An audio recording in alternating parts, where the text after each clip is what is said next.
Good afternoon. I am First Assistant Chief LaShawna Potts, here to talk about, as we're all aware, the mass shooting that occurred yesterday morning. Thank you for joining us. We are here today to discuss yesterday morning's tragic incident that left 10 people wounded by gunfire, 2 of which were under the age of 18. The time and location was approximately 2:28 Sunday morning. Several special duty officers aired shots were being fired in the area of North High Street and East 3rd Avenue.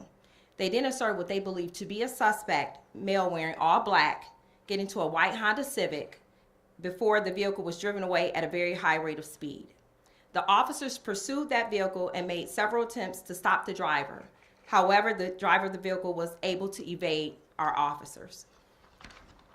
CPD officers were also dispatched to the 1100 block of North High Street at approximately 2:28 a.m. on reports of multiple shots being fired. Officers arrived and located 6 victims along North High Street, all suffering from what appeared to be gunshot wounds. Officers soon became aware of the additional 4 gunshot victims that had arrived at 3 separate local hospitals. They were each transported to the hospital by medics and 1 CPD cruiser. At this time, all victims are expected to survive. Shortly before 6:30, an adult male turned himself in at Columbus Police Headquarters yesterday. He identified himself as the driver of the pictured Honda Civic. He was ultimately arrested and charged with obstructing official business. The vehicle has been recovered as well. This is an ongoing investigation, and we are working diligently to gather all the facts, follow any and all leads, and locate those responsible for this shooting. As tragic as this shooting was, it could have been worse. We want to thank each medical staff at each hospital for their important work at saving lives. Each year as a division, we strive to find ways to lessen the number of incidents like these to ensure that our residents feel safe as they enjoy our city, but we cannot and have not done this alone. I'd like to thank our local state, federal partners, the local business communities, policymakers, grassroots organizations, and the residents of Columbus for their continued collaborative efforts. It is by all of us working diligently that we have been seeing the decreases in violent crime. In true partnership, the ATF has offered a $10,000 reward for any information that leads to the arrest of the suspects or suspect responsible for this incident. Throughout the years, the tips we've received from the community have proven to be truly valuable, and they often assist us in identifying and locating perpetrators of violence in our city. Please, community, continue to send your tips, your videos, your photos, anything you believe may help us locate any suspect or suspects, not just for this shooting, but for any acts of violence that occur in our city. You can scan the QR code on the screen or follow the link to send content anonymously to the Felony Assault Unit, or you can reach out directly to Detective Jones at 614-645-4373 or JM Jones at columbuspolice.org. I'll say that number again. It is 614-645-4373 or JM Jones at columbuspolice.org. Remember, no tip is too small. One violent act in the city of Columbus is one too many. And I assure you, no detail will be overlooked to the pursuit of apprehending people who commit violent acts in our community. Lastly, I'd like to extend my gratitude to the men and women of this division who tirelessly face danger and uncertainty to protect the peace and safety of our community. Your swift actions yesterday undoubtedly prevented even more tragic outcome. I would now like to introduce Deputy Chief Smith Weir, who will give you updates on other mass shootings that occurred across the city. Thank you.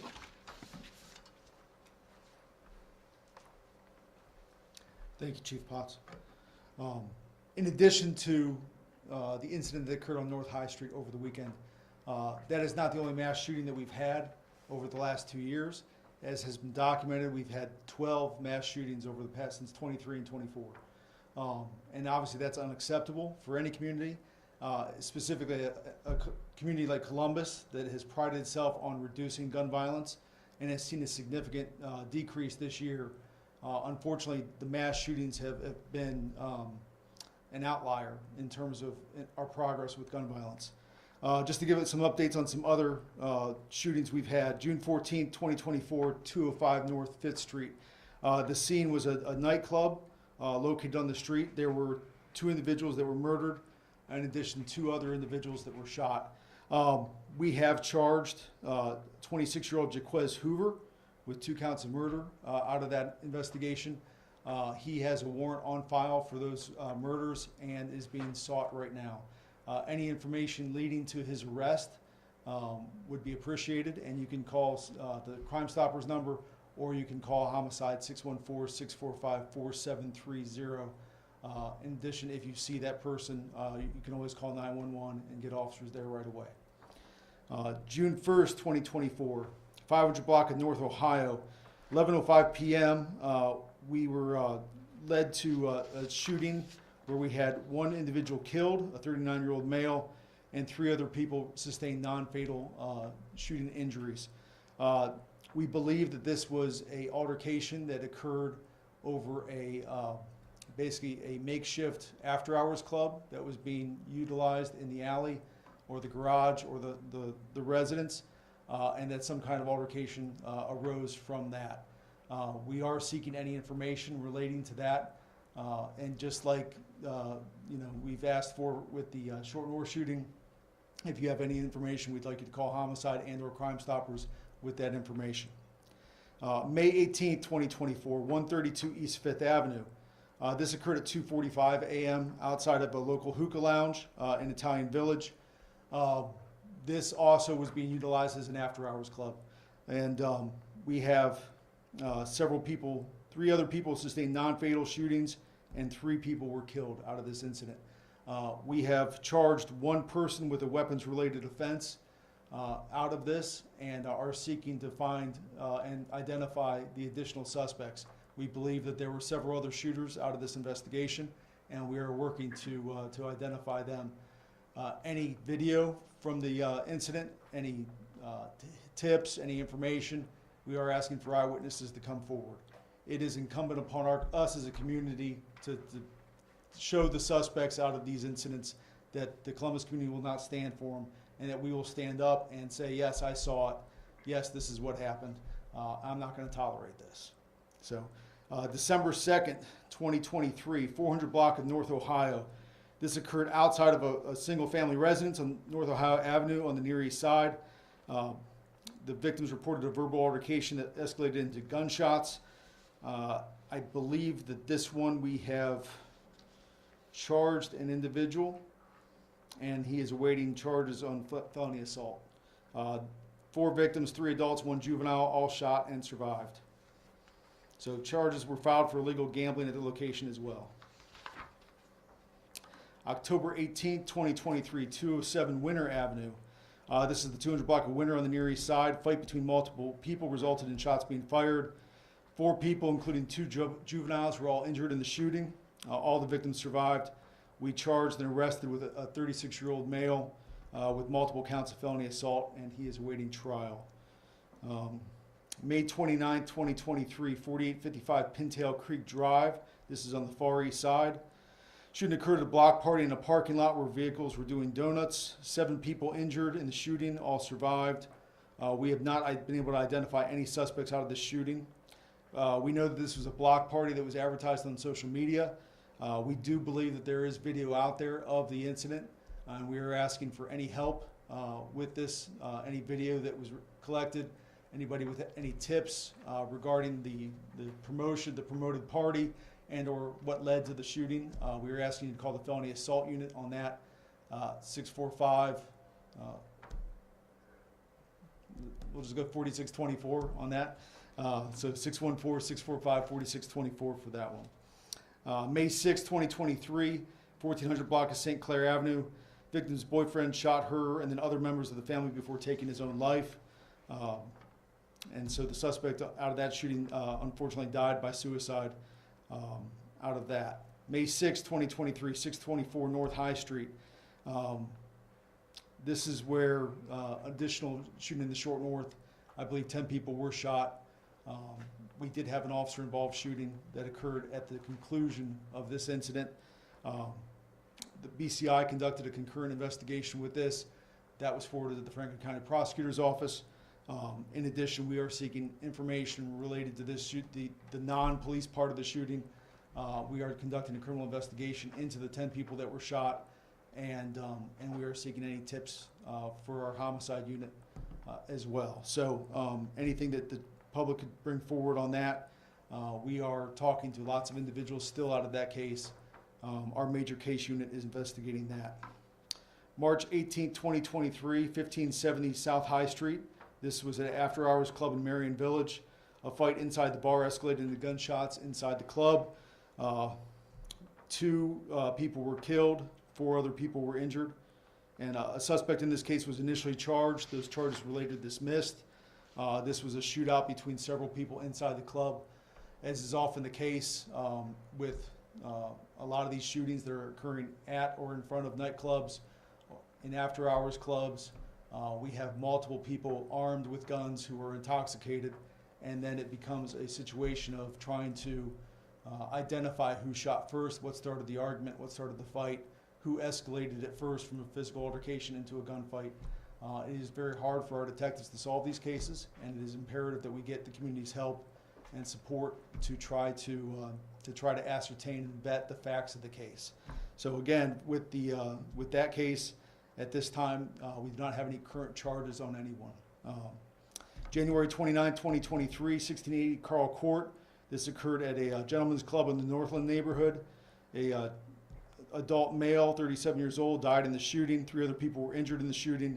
The suspect in that shooting, an adult male, has been charged with murder and is awaiting trial. And then the last mass shooting that was mentioned occurred on January 1st, 2023. That actually occurred on Franklin County's jurisdiction. They were the investigating agency, and a suspect has been charged in that case. So that's all I have. Yep. So we'll open it up for any questions you may have. Regarding Sunday's shooting, what evidence has been recovered so far? So it's an active, ongoing investigation. We did recover some video as well as some casings there, but due to the ongoing investigation, we won't be releasing any of that information. Deputy Chief Weir just said that the mass shootings is the outlier in crime going down here in the city of Columbus. I mean, does that concern you, and what are your plans to stop this from happening again in the future? Absolutely. When you have mass shootings, there are some things that the police can do proactively to prevent, right? So we know now that we have mass shootings that are at bars or hookah lounges or after hours. What we've done as a division is rotate our hours so that officers are staying later as the clubs are closing, but also doing our moonlight detail that we started up for the summer, our Safe Streets initiatives that specifically go after violent offenders, having our gang enforcement unit particularly target known offenders who are known to carry guns and become shooters. There's a multifaceted approach that we're doing, not with just us, but within external forces like Mothers of Murdered Columbus Children, OVP, Office of Violence Prevention, CVR, Columbus Violence Reduction. I will say this is not an anomaly just in Columbus. We trend across the country to see where we are, and mass shootings are happening across the country. It is a gun problem. It is the problem that people have access to guns that they may not have had in previous years, and then de-escalation techniques. People are shooting each other over small arguments that could be settled if somebody just chose to walk away. Last year, after the shooting, the mass shooting in the Short North, yourself, Chief, and the mayor presented some plans to reallocate resources, put more police officers there, put more cameras there. Are there any thoughts or plans about maybe adding a police substation closer to the Short North? So I would tell you, we had a lot of police officers in the Short North over the weekend. The focus is that officers are exactly where we wanted them to be. They were present. They were in the median. They had their lights on. They were up and down the Short North engaging with our community. The issue is the brazen lack of accountability for our criminals. The fact that we had officers almost on every corner in the Short North at a time where the clubs are closing, people still decided to shoot at each other. And so as we look across how can we strategically plan, sometimes we can't outplan someone's behavior, but we're doing everything we can as a division. We're reaching out to our community partners. As you've seen, we've had a decrease in violent crime across every category. That didn't just happen with the police department. That is working collaboratively with our city employees, our grassroots organizations, and community initiatives. We've seen a decrease But as we said, mass shootings are happening across the country, and this is the outlier. One of the things that we're asking the community to do is when you see things that are popping up, especially in businesses, warehouses, things that don't normally happen, please call us so that we could be ahead of it and not behind trying to locate people after the shooting has occurred. There was a 16-year-old victim. I mean, I don't know if you know what the 16-year-old's involvement was, but knowing that there was a 16-year-old in the Short North is concerning. Does this worry you about juvenile crime picking up throughout the summer? Absolutely. That's why we have all these initiatives. Mayor Ginther, even our division, we have community programs across the city. We're asking parents to be parents, right? Make sure your kids are in home at a reasonable time, but also just avail yourself to the services in a community for all of these organizations. We have midnight basketball that's starting up in some of the communities. We want these children to have a place where they can safely engage in activity, but not with guns in their hands, not with fear of being shot. But we also know when you have a 16-year-old or 14-year-old after hours at 2 o'clock in the morning, there's no good that can come from that, especially if they're not with their parents. How effective or valuable have these portable camera units that you've deployed through the Short North been in the past year? I would say very valuable, but they're not just in the Short North. We have them deployed across the city. What it does help us is we have video available that we can utilize. And that's how we're solving our cases, between community partnership, tips that we're receiving, the fact that we do have technology and we're using every resource, the fact that we have a mini real-time crime center embedded in headquarters. All of these things together have helped us to reduce violent crime. But we can't be a police issue only. It has to start with parental guidance, knowing where your kids are. It has to start with people taking accountability for anger management, de-escalation. Those are all the things that we're looking at with our community partners. How do we move forward in 2024 and into 2025 to continue to see the decrease that we have? That We white have time Honda for one Civic more initially, question. Let's take one more. that white Honda Civic initially got away. Columbus Police has 5 helicopters at their disposal. How many were in the air?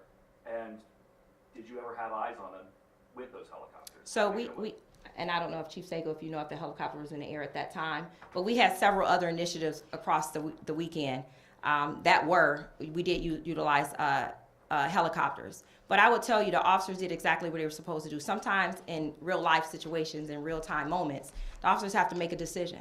Do we continue to pursue a vehicle that can ultimately kill someone else, or do we back away from that vehicle when we already have a plate and we can identify it other ways? I think officers did exactly what they were trained to do in this instance, and instead of us talking about what they didn't do or did do, we're asking the community to step up, help become a partner, which they have, but also hold these criminals accountable. Outlying in this initiative, we know that these mass shootings will continue to occur across the country if we don't come together as a community, talk about gun safety, talk about de-escalations, and have our community continue to be the partner that they have been. Do businesses that are downtown, do you have a message for businesses downtown if they're worried about, this impacting their business, their livelihood? I'm sorry, Jennifer. I would tell you that Columbus is safe. The business community in the Short North is safe. We encourage our citizens to continue to do what they've done all summer and all winter, continue to go to those bars, restaurants, boutiques, continue to spend your dollars. And as a division, we are ensuring that we will do everything we can to continue to make Columbus a safe city. And ultimately, our goal is to make it the biggest, safest city in the country. Thank you.